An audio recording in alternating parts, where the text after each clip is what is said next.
முதல் முறையாக எங்கள் அம்மா முகத்தில் ஒரு சிரிப்பை பார்த்தேன். அந்த புள்ள எல்லாத்தையும் மாற்றிடுச்சு. அப்போ என்ன போயிடலாமா, ஓகேவா அப்படின்னு கேட்டேன். போகண்ணா, நீ நினச்ச மாதிரி பண்ணு சொன்னோன்னு காலில் சாஸ்தாகமாக வந்தேன். இத்தனை வருஷம் என்னை வாழ வச்சாங்கல்ல, அவங்களுக்கு ஏதாவது ஒன்று பண்ணணும்னு நினச்சேன்.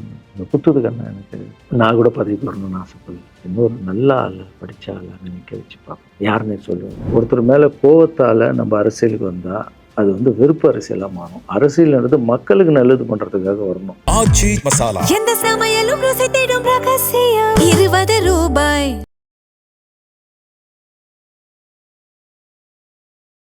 திருச்சி கிழக்கு தொகுதி.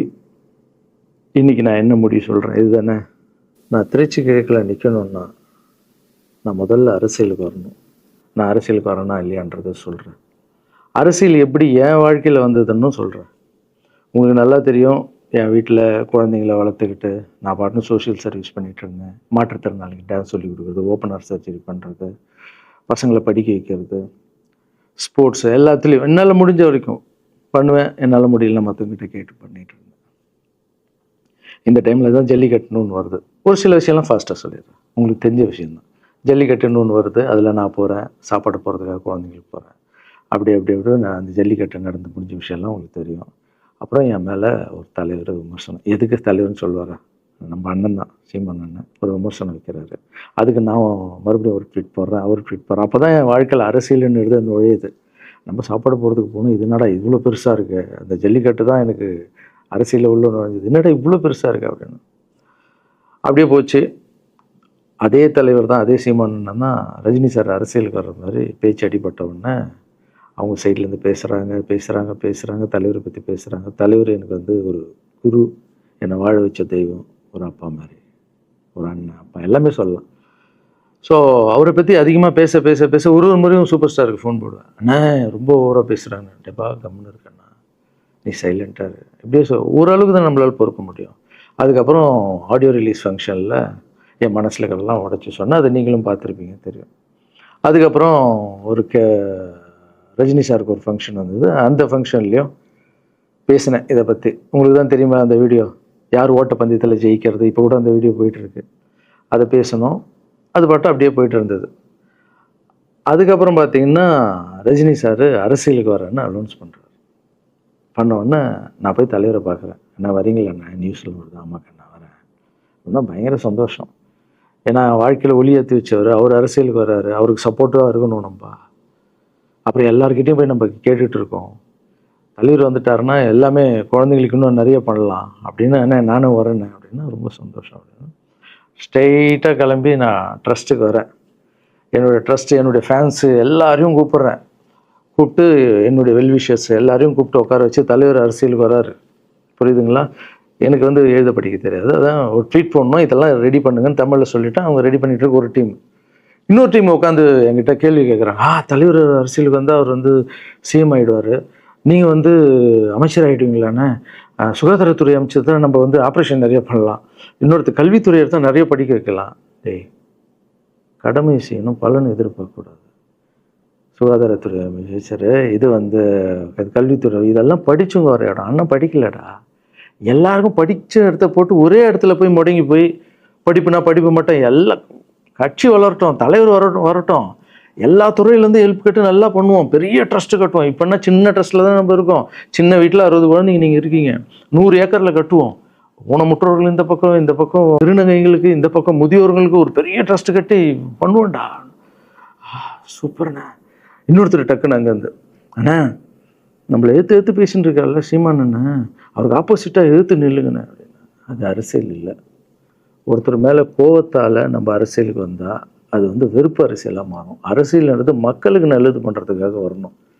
இப்போ அவரை நான் அழிக்கணும், அவரை நான் ஏதோ ஒன்று செய்யணும்னு அந்த ஆசையில் வந்தேன்னு வச்சுங்களேன், ஆசை என்ன ஆகும், கோபமாக மாறும். கோவத்துலேருந்து என்ன வரும், வார்த்தைகள் தப்பாக வரும். வார்த்தைகள் மட்டும் வராது, தப்பான வார்த்தைகள் வரும். மக்களுக்கு நம்ம மேலே மரியாதை இல்லை, மக்களுக்கு நம்ம மேலே மரியாதை இருக்காது, போயிடும். ஸோ அதால் அரசியலுக்கு வரணும்னா அவரை அழிக்கிற இவழியாக இருக்குது. பதிவை பற்றி பேசுகிறத ஃபஸ்ட்டு விடுங்கடா, ஃபஸ்ட்டு வேலையை பார்ப்போம்டா. நம்ம தலைவர் வரேன்னு சொல்லிட்டாரு, ட்வீட் போடுங்களா அப்படின்னு ட்வீட் போட்டுட்டு அங்கேருந்து போட்டுட்டு வீட்டுக்கு போகிறேன். இங்கே தான் பெரிய ட்விஸ்ட் இருக்குது எனக்கு. வீட்டுக்கு போகிறேன். வீட்டுக்கு போனோன்னே எப்பவும் நான் அம்மா கிட்ட போய் ஒரு விஷயத்த சொல்கிறதுக்கு முன்னாடி ஒரு சர்ப்ரைஸ் ஒன்று பண்ணுவேன். எங்கள் அம்மா கோவில் கட்டுறது கூட கோவில் கட்டிட்டு ஸ்டாச்சுலாம் ஆர்டர் பண்ண அப்புறம் தான் அந்த ஸ்டாச்சுவே காமிச்சாங்க அம்மாவுக்கு. அதே மாதிரி அரசியல் விஷயத்துலையும் போய் சொல்லலான்னு அம்மாவை கூப்பிட்டு ஃபேமிலியெல்லாம் உட்கார வச்சு, அம்மா தலைவர் அரசியலுக்கு வர்றாரு, சரி கண்ணா, நானும் அரசியல் போடுறேன், இங்கே பரமா ட்வீட் போட்டிருக்கேன் அப்படின்னு அம்மா முகம் டக்குன்னு மாறிச்சு.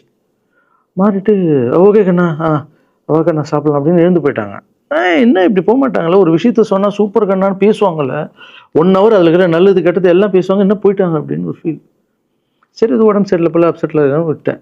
அப்புறம் 2-3 நாள் அவங்ககிட்ட பேசவே மாட்டுறாங்க. கூப்பிட்டு உட்காரு, என்னம்மா உனக்கு பிரச்சனை, ஏதாவது தப்புன்னா அடின்னா அடிச்சிடுமா, என்னம்மா இப்படி பேசாமல் இருக்குன்னா, இல்லை கண்ணா நீ அரசியல் போனது எனக்கு பிடிக்கல அப்படின்றாங்க. ஏம்மா அரசியல் போனால் பிடிக்கல? இல்லை கண்ணா அது ஒரு சாக்கடை, அரசியலுக்கு போகக்கூடாது, அது பணம் கொடுக்குறாங்க அரசியலுக்கு, ஓட்டு வாங்குறதுக்கு பணம் கொடுத்து தாங்க நான் ஜெயிக்கிறாங்க. அதுக்கப்புறம் ஜாதி இல்லைன்னுவாங்க, ஜாதி இருக்குது, மதம் இல்லைன்னுவாங்க, மதம் இருக்குது, அந்த சாக்கடைக்குள்ளே நீ போகாதப்பா. நம்மளுக்கு வாழ்க்கையை ஒளி வச்சு ஏற்றி வச்சவர் தானே நம்ம சூப்பர் ஸ்டார், அவர்கிட்ட என்னை கூப்பிட்டு போப்பா, நான் சொல்கிறேன், அவர் ஒரு ஆன்மீகவாதி, அவரும் அரசியலுக்கு வர வேணாம், இந்த வயசில் அவர் நிம்மதியாக இருக்கட்டும், எதுக்கு அரசியலுக்கு வர, என்னை கூப்பிட்டு போ, அப்பாயின்மெண்ட் வாங்கி கொடுத்துருந்தாங்க. அப்பாயின்மெண்ட் வாங்கி கூடா? நானும் வேறு கனவுல மைண்ட் வைஸ், அம்மா நான் சொல்கிறது கேளுமா, நம்ம எத்தனையோ இப்போ எல்லா குழந்தைங்களுக்கும் ஒவ்வொரு ஸ்டேஜில் போய் கேட்டு தானேம்மா ஹெல்ப் நடக்குது. இப்போது தலைவர் வந்துட்டாருன்னா நம்ம தாராளமாக பண்ணலாம்லம்மா, உன் கையில் எவ்வளோ காசு இருக்கோ அதுக்கு மட்டும் செய், அரசியல் வேணான்னு சொல்கிறேன் அப்படின்னு போயிட்டான். அந்த ஃபேஸ் அதுக்கப்புறம் அடிதான் நம்மளுக்கு. சரி இந்த உலகத்தில் அம்மா மீறி பண்ணலாம், ஆனால் நான் உருப்பிட மாட்டேன், எனக்கு நல்லா தெரியும். இந்த உலகத்துலேயே எனக்கு யாருன்னா எங்கள் அம்மா தான். அது அம்மா இல்லை, எங்கள் கடவுள்னே சொல்லலாம், நான் எதிர்க்க பார்க்குற கடவுள். சரி அம்மாவுக்கு சொல்லி புரிய வைக்கலாம், என்னடான்னு தலைவர்கிட்ட போய் எப்படி சொல்கிறது, பசங்கிட்ட ஒரு பயங்கர பில்டப் கொடுத்துட்டோம், அது இதுன்னு எல்லாம் வேலை பார்த்துட்டு இருக்காங்க, என்ன பண்ணுறது. அந்த டைமை பார்த்து கொரோனா வருது, ஒரே ஷாக்கு, வெளியே போக முடியாதுன்றாங்க, இல்லைன்னா முடிஞ்சு போச்சு. பிரச்சாரம் பண்ண வெளியே போக முடியாது, தலைவருக்கு உடம்பு சரியில்லாமல் போகுது, ஹைதராபாத் ஷூட்டிங் போகிறாரு, உடம்பு முடியல, அப்படியே எல்லாமே கொலாப்ஸ் ஆகுது. அப்புறம் தலைவர் அலௌன்ஸ் பண்ணுறாரு, நான் அரசியலுக்கு வரல, டாக்டர்ஸ் போகக்கூடாதுன்னு சொல்லிட்டாங்க, கொரோனா டைமில் நம்ம பிரச்சாரம் போக முடியாது, அந்த காரணம் சொன்னார், அது உங்களுக்கு எல்லாருக்கும் தெரியும். அவ்வளோதான், தலைமையில் கை வச்சுன்னு உட்காந்துட்டோம். நான் ட்ரஸ்ட்டில் இருக்கிற குழந்தைங்க மற்றவங்க எல்லோரும் என்னென்னு நினச்சி ஒர்க் பண்ணிட்டு இருந்தால எல்லாரும் அப்செட்டில் உட்காந்துருக்கோம். தலைவர் ஒருத்தம் போய் பேசி பார்க்கலாம் அவர்கிட்ட, தலைவர் வர்றாரு, கூப்பிட்றாரு, போகணும். அந்த மாதிரி தலைவரை பார்த்ததில்லை நான். அப்படியே எனக்கு புரிஞ்சுது, அவர் ரொம்ப வலியில் இருக்கார் அப்படின்னு. எவ்வளோ சுறுசுறுப்பானால உடம்பு முடியலைங்கண்ணா, பரவாயில்ல, நம்ம உடம்பு தானே முக்கியம், என்ன இதெல்லாம் என்னென்ன தூக்கி போடுங்கண்ணா. இல்லைங்கண்ணா, இத்தனை வருஷம் என்னை வாழ வச்சாங்கல்ல, அவங்களுக்கு ஏதாவது ஒன்று பண்ணணும்னு நினச்சாங்கண்ணா, இங்கே குத்துதுக்கண்ணா, எனக்கு என்ன பண்ணுறதுன்னு தெரியல, ரொம்ப கஷ்டமாக இருக்குது அப்படின்னு. அண்ணே அதை விடுங்கண்ணே எல்லாம் அப்படின்னு அவர்கிட்ட பேசிட்டு, அவர் அப்போது நான் முன்னாடி பேசும்போது அவர் சொல்கிறார், நான் கூட பதவிக்கு வரணும்னு ஆசைப்படல, இன்னொரு நல்ல ஆள், படித்த ஆள் அங்கே நிற்க வச்சு பார்க்கணும், யாருன்னே சொல்லுவேன், யாருன்னு கூட சொல்லலை, அது அப்படியே போச்சு, அவர் மனசுக்கு மட்டும்தான் தெரியும், யாருன்னு கூட சொல்லலை. ரொம்ப அப்செட்டாக இருந்தார். சரி ஓகே, இதுவும் கடந்து போகணும், அப்படியே கடந்து போச்சு. எனக்கும் காஞ்சனா படம் அது இதுன்னு பெரிய ஹிட் ஆகுது. அதுக்கப்புறம் யார்கிட்டையும் நீங்கள் யாரும் எனக்கு ஹெல்ப் பண்ண வேணாம். முதல் நாள் நான் கலைஞர் ஐயா கிட்ட ஹெல்ப் கேட்டேன், அவர் ஒரு சில குழந்தைங்களுக்கு ஹெல்ப் பண்ணார். அதுக்கப்புறம் அன்புமணி ராமதாஸ் ஐயா, அவரும் ஹெல்த் மினிஸ்டர் இருக்கும்போது அவர் ஒரு சில குழந்தைங்களுக்கு ஹெல்ப் பண்ணார்.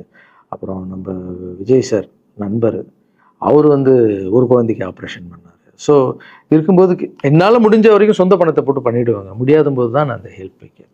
இப்போ தான் நல்லா வந்துட்டுமே, யாருக்கும் எனக்கு பணம் கொடுக்க வேணாம், இனிமேல் என் சொந்த பணத்திலே பண்ணுறேன்னு சொல்லிட்டு நான் பாட்டுன்னு ஒரு வீடியோ கூட நான் போட்டேன், இனிமேல் யாரும் பணம்லாம் கொடுக்க வேணாம் அப்படின்னு.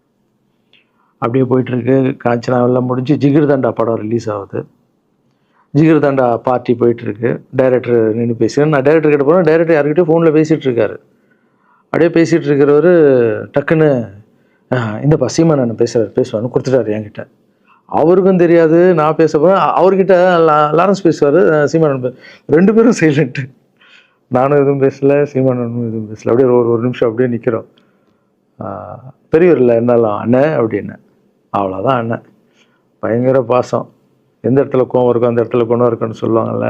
அண்ணன் வந்து புகழ்ந்து தள்ளுறாரு ஜிகர் தண்டாவை. இப்படி பண்ண கண்ணா, அப்படி பண்ண இவ்வளோ சூப்பராக பண்ண, அந்த சீன் எனக்கு ரொம்ப பிடிச்சதுன்னு. அவருடைய அன்பு தான் தெரியும்ல, எல்லாமே அதிகமாக இருக்கும் அண்ணன்கிட்ட. அண்ணா ரொம்ப சந்தோஷமாக வாழ்த்தினாரு. அப்புறம் நான் வந்து மாற்றம்னு ஒரு அமைப்பு ஆரம்பிச்சிருக்கேன்ல, இந்த விவசாயிகளுக்கு டிராக்டர் கொடுக்கறது, அப்புறம் மாற்றுத்திறனாளிக்கு ஸ்கூட்டி கொடுக்குறது எல்லாமே அதை பார்த்துட்டு பத்திரிகையாளர் கேட்குறாங்க அவர்கிட்ட, ரகுவலாரன் சார் மாற்றம்னு அமைச்சிருக்காருன்னா, நல்ல விஷயம் தம்பி, நல்லா பண்ணிட்டோம், நல்லா இருக்கட்டும் அப்படின்னு வாழ்த்தினாரு. ஸோ ஒரு பெரிய பிரச்சனைக்கு கடவுளே வந்து அதை அப்படியே சால்வ் பண்ணி வச்ச மாதிரி ஆயிடுச்சு, அப்படியே போச்சு. ஆனால் நீங்கள் நல்லா இருக்கணும், எங்கே இருந்தாலும் நல்லா இருப்பீங்க. எப்போல்லாம் ட்ரஸ்ட்டுக்கு போகும்போது பசங்களாம் கேட்பாங்க, அந்த 100 ஏக்கர் ட்ரஸ்ட்டு குழந்தைங்க, சரி ஓகேடா. அப்படி பார்த்தீங்கன்னா நண்பர் விஜய் சார் கிட்ட பேசிட்டு இருக்கும்போது, நான் வர அரசியலுக்குன்றாரு. நிஜமா நண்பா அப்படின்னு. எஸ் அப்படின்னு. மறுபடியும் போய் ட்ரஸ்ட்டில் உட்காந்து நம்ம, டேய் நண்பர் வராரு. ஏன்னா சூப்பர் ஸ்டார் எனக்கு எவ்வளோ க்ளோஸோ, நண்பர் கூட அவ்வளோ க்ளோஸ் தான் எனக்கு. ஏன்னா மேகமாய் வந்து போகிறேன்ற சாங்லேருந்து நான் அவருக்கு டான்ஸ் மாஸ்டராக பண்ண ஆரம்பித்தேன். அதுக்கப்புறம் நிறைய சாங் பண்ணேன், சரக்கு வச்சுருக்கேன். அது உங்களுக்கு தெரியும், அந்த தாம் தக்க தீம் தக்க. அவருக்கு மட்டும் நான் ஸ்பெஷலாக வந்து பண்ணி கொடுத்துட்டு போவேன். தமிழ் வேறு யாருக்கும் பண்ண மாட்டேன். அவர் கூப்பிட்டா வருவேன், தலைவர் கூப்பிட்டா வருவேன், சாங் பண்ணிட்டு போவேன். அவர் வரணும் போது எஸ், ஏன்னா அவர் ஒரு முடிவு எடுக்க மாட்டார், எடுத்தாருன்னா அவர் நல்லா உழைப்பார், நல்ல உழைப்பாளி, பண்ணுவார் அப்படின்னு நினச்சி மறுபடியும் போய் ட்ரஸ்ட் ஆளுங்கெல்லாம் பேசுறதுக்கு முன்னாடி, ஐயோ அம்மா இருக்காங்களே பிடிக்காத, ஃபஸ்ட்டு அங்கே கரெக்ட் பண்ணணும்ல. அங்கே போனேன். அம்மா நண்பர் அரசியலுக்கு வராருப்பா. என்னம்மா அப்போ தான் ஓகே, இப்போ எல்லாம் மாறி இருக்கு, போகலாமா, நீ ஃபஸ்ட்டு அவர்கிட்ட ஒரு அப்பாயின்மெண்ட் வாங்க, நான் உன்னை கூப்பிட்டு போகிறேன் அப்படின்னா. கூப்பிட்டு போய் இந்தப்பா என் பிள்ளைய ஒப்படைக்கிறேன் பார்த்துக்கப்பான்னு சொல்லுன்னு பார்த்தா, என்னம்மா பேச போகிறான்னு கேட்டேன். நீ அரசியலுக்கு வராத தம்பி, இது ஒரு சாக்கடை, நீ அரசியலுக்கு வராத, நீ ரொம்ப சைலண்டான ஆள், உனக்கு இதெல்லாம் செட் ஆகாது, பணம் கொடுத்தா தான் ஜெயிக்க முடியும், ஜாதி இருக்குது, மதம் இருக்குது, இதெல்லாம் தாண்டி வருது கஷ்டம்னு அவர்கிட்ட சொல்கிறேன்ப்பா அப்படின்னு. நான் அப்படியே அம்மா புரிஞ்சுக்குமாண்ணா, டேய் மீன் குழம்பு வச்சுருக்கேன் சாப்பிட்றேன், அதே மீன் குழம்பு. ஓகே நான் நினச்சிட்டேன் நம்ம ஜாதகத்தில் இல்லை போல், சரி விட்டுடலாம், சரி இப்போ விட்டுருவோம், ஒரு 2-3 நாளைக்கு அப்புறம் மறுபடியும் பேசுவோம் அப்படின்னு மறுபடியும் பேசுகிறேன். அதே மறுப்பு தான். நானும் நண்பர்கிட்ட பேசுகிறேன், அம்மா இப்படி சொல்கிறாங்க நண்பா, அது அவங்களுக்கு தெரியல, அவர் நிறைய பேச மாட்டார், வயசானவங்க இல்லை, தெரியல, வந்தப்புறம் புரியும், ஒரே வார்த்தை தான். அதுக்கப்புறம் ஃபோனில் கூட்டணி கட்சியெல்லாம் வராது போது, நண்பா என்னடா யாரும் கூட்டணி கட்சி வரல நண்பா, இது அது நான் எனக்கு ஒருத்தர் பிடிச்சிட்டாங்கன்னா மனசில் பட்டதை எல்லாமே சொல்லிகிட்டு இருப்பேன். அது நல்லதோ கெட்டதோ, என் பழக்கம் அப்படி தான், பிடிக்கலாம் தூரம் ஒதுங்கிடுவேன். அப்படியே போகுது. எலெக்ஷன் வருது, அனௌன்ஸ் பண்ணுறாங்க, எலெக்ஷன் நண்பர் நிற்கிறாரு. ரிசல்ட் அன்றைக்கி டோட்டலாக மாறுது எல்லாமே, அப்படியே தலைக்கீழாக ஆகுது, புரட்டி போடுறாரு சரித்திரத்தை. வேறம்மா எப்போ முதல்ல தெரிந்து எங்கள் அம்மாவை தான்.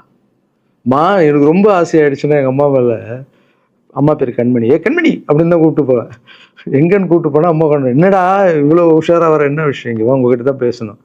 நீ என்னம்மா சொன்ன, பணம் கொடுத்தா தான் ஓட்டு போடுவாங்க, ஜாதி இருக்குது, மதம் இருக்குது, புது ஆளுங்களை வர விட மாட்டாங்க, ஜெயிக்க முடியாது, இதெல்லாம் சொன்னல. நண்பர் ஜெயிச்சிட்டார் பார்த்தியாம்மா, அந்த ஒரே ஒரு முகத்துக்காக ஓட்டு போட்டிருக்காங்க. நம்பிக்கையான ஆள் வந்தால் போடுவாங்கம்மா, நல்லவங்களாம் வரலாமா, புரிஞ்சுக்கம்மா, என்ன விடுமா, இப்போ என்னம்மா சொல்கிற அப்படின்னு கேட்டேன். முதல் முறையாக எங்கள் அம்மா முகத்தில் ஒரு சிரிப்பை பார்த்தேன். ஆமாம் கண்ணா, அந்த புள்ள எல்லாத்தையும் மாற்றிடுச்சு, இவ்வளோ பெரிய வெற்றி அடி வரணும்னு நான் எதிர்பார்க்கலப்பா. ஒரு நல்ல மனுஷன் வந்து பண்ணணுன்னு நினச்சா அது வந்து முடியுங்கண்ணான்ற நம்பிக்கை எனக்கு வந்திருக்குப்பா அப்படின்னு அம்மா வந்து சொன்னான். அப்போ என்ன போயிடலாமா, ஓகேவா அப்படின்னு கேட்டேன். போகண்ணா, நீ நினச்ச மாதிரி பண்ணு அப்படின்னு அம்மா வந்து சொன்னோன்னு காலில் சாப்பிட்டாமல் வந்தேன். தேங்க்யூ ஸோ மச்மா அப்படின்னு. ரொம்ப ஹாப்பி நான். அம்மா ஓகே சொல்லிட்டாங்க அரசியலுக்கு வர்றதுக்கு. இப்போ நான் தாய்க்கு நிகரான்னு நினைக்கிறேன். என் ரசிகர்கள் கேட்குறேன், நான் அரசியலுக்கு வரலாமா? இதை பார்த்துட்டு இருக்கிறவங்களுக்கு, இந்த மக்களை கேட்குறேன், நான் அரசியலுக்கு வரலாமா? அந்த தகுதி எனக்கு இருக்கா? நீங்களும் சொல்லுங்கள். இந்த வீடியோ பார்த்துட்டு இருக்கவங்க கமெண்ட்ஸ் போடுங்க. பசங்களா, இவங்க தான் என்னுடைய 22 வருஷத்தினுடைய உழைப்பு. அரசியலுக்கே வராமல் மக்களுக்கு நான் செஞ்ச சேவை உங்கள் கண்ணு முன்னாடி நிப்பாட்டியிருக்கேன். இப்போ உங்கள் வயசு என்ன? 22 வயசாகுது. ஒரு வயசில் என் கையில் வந்தார் இவர். அந்த ஃபோட்டோவை நீங்களே பாருங்கள். இப்போ 22 வயசு. ஒரு குழந்தைய வளர்க்குறதுக்கு நீங்கள் எவ்வளோ கஷ்டப்படுவீங்க? உங்களுக்கு தெரியும்ல அந்த கஷ்டம் என்னென்னா. ஸ்கூலுக்கு அனுப்புறது வந்து ஃபீஸ் கட்டுறதுலேருந்து, உடம்பு சரியில்லாமல் போனாலும் அவன் ஆசைகளை நிறைவேற்றுறதுலேருந்து, ஒரு குழந்தைக்கு அப்படின்னா 60 குழந்தைங்களை வளர்த்துருக்கேன். எவ்வளோ பிரச்சனை வந்திருக்கும், எவ்வளோ நோய்கள் வந்திருக்கும், எவ்வளோ நைட் தூங்காமல் வந்திருக்கேன், அதில் எவ்வளோ டிஸ்டர்ப், அதுவும் என் வீட்டில் வளர்த்துருக்கேன். இதெல்லாம் எதுக்கு பண்ணேன்னா, எந்த ஒரு எதிர்பார்ப்பும் இல்லாமல் கடமை செய் பலனை எதிர்பார்க்காதன்ற இந்த வார்த்தை எனக்கு ரொம்ப பிடிக்கும். அதுக்காக செஞ்சுருக்கேன், என் மக்களுக்காக செஞ்சுருக்கேன். ஏன்னா மக்கள் தான் என் படத்தை வந்து பார்க்குறாங்க. மக்களால் தான் நான் கார் வாங்குகிறேன், வீடு வாங்குகிறேன், சந்தோஷமாக இருக்கேன். அவங்களுக்கு இந்த சொசைட்டிக்கு நான் ஏதாவது பண்ணணும். அரசியலுக்கு வர்றதுக்கு முன்னாடியே பண்ண விஷயங்கள் பார்த்தீங்கல்ல. 22 வருஷம் உழைச்சிருக்கேன். ஸோ நீங்கள் சொல்லுங்கள், நான் அரசியலுக்கு வரணுமா வேண்டாம்? வேண்டாம்னா வேணாம் சொல்லுங்கள். வாப்பா, வாடாகண்ணா, வா நண்பா, வாங்கண்ணா அப்படின்னு சொல்லுங்கள். என் முடிவை நான் உங்களுக்கு சொல்கிறேன். உங்கள் முடிவுக்காக காத்திருக்கேன்.